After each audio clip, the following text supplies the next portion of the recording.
Hello, I'm Richard Claywell. Welcome back to another episode of Litigation Speaks. Today we're going to talk again about Cupid's Courtroom Chronicles.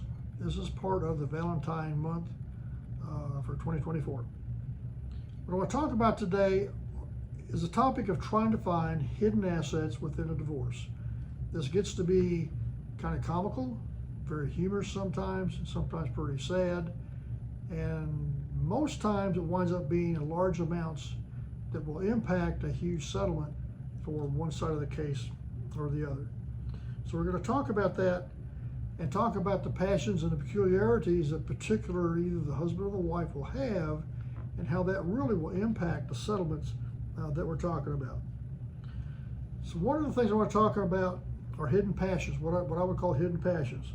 This is where one spouse has a hobby or a project, and what they have done is through the years, without telling the other spouse or indicating to them that there's a lot of money, they're going out and they're spending a lot for whatever.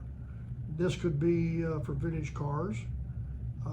It could be for baseball cards, for anything that is a quote collectible type of a thing. But the other spouse doesn't know about it, that this has been hidden from them.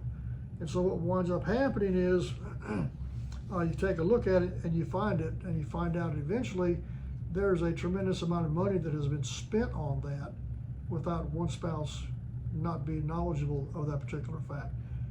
Then you monetize that. What is this worth? And it could be a very substantial amount of money that in your settlements that you're trying to put together, you've got your inventory list of what the assets are, and they're not disclosed on there. They've been expensed possibly through a business, but that's one of the things that happens. If you have quirky spending habits, my wife likes hats, so assume that the wife goes out and buys different types of hats that are out there. You've seen these ladies where they wear these red hats. I think they call them red hat women, if I remember right.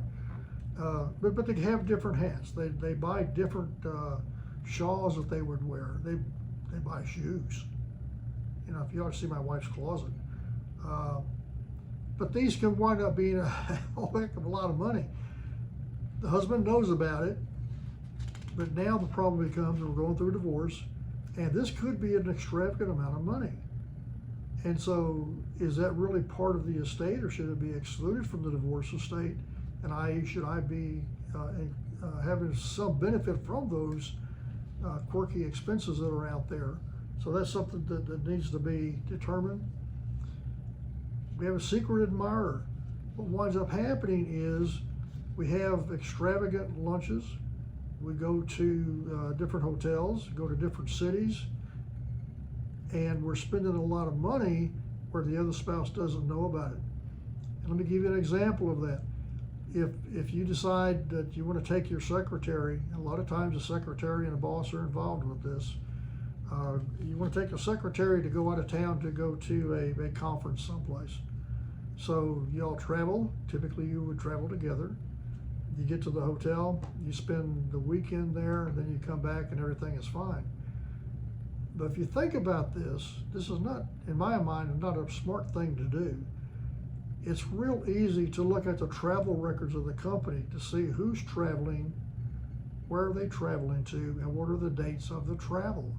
So when you line this up where, i.e. the boss and the secretary are on the same flight, or the flight's close together, they're staying at a hotel together, the expenses are higher than they would normally be with just one person for meals, then what you wind up having is a quote romance where the boss and the secretary are having an affair. So this is something that can be found out by taking a look at that.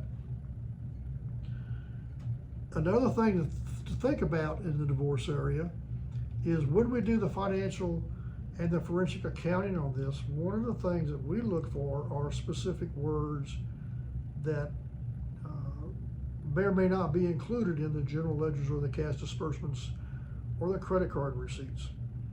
And one of those words that we found a few years ago was the word stiletto. Now, stilettos are the high heel shoes that women wear, and they're associated with strip clubs. And I came across the word stiletto. I thought, well, let me take a look and see if there's anything else out there for stilettos. And what I found was in 1 year, there was a little over $30,000 in expenses to Stilettos, which was a gentleman's club. In actuality, we were looking at a 5-year time period, and they were about $30,000 on this whole 5-year period we were looking at. There were three male owners and 1 female owner. The 3 male owners were going to the strip club. The female owner was not going to the strip club. And I presented this to the attorney and said, look, here's what the deal is. We've got this one gentleman's club. And we did some research to find out if there's any other gentlemen's clubs around, find out what the names were, to do some research on that. But this place called Stilettos was the only one we found. And when I talked to the attorney about it, he told me that he had talked to the female owner. And if you look on a scale of 1 to 10, her rage was about 10,000. I mean, she was not a happy camper. Of course, this was normalized as a non-operating business expense. But these are the types of things that you can come across. They're not that difficult to find. It's just a matter of having the experience to know where to look and how to look for it. So hopefully this is good information for you. If you like these, go out and look on our website. There's more information out there on different items that we do. And you can look below and look at the links below, and you can contact us. We'll be more than glad to talk to you about your case. Have a good day. Appreciate you watching. Thank you.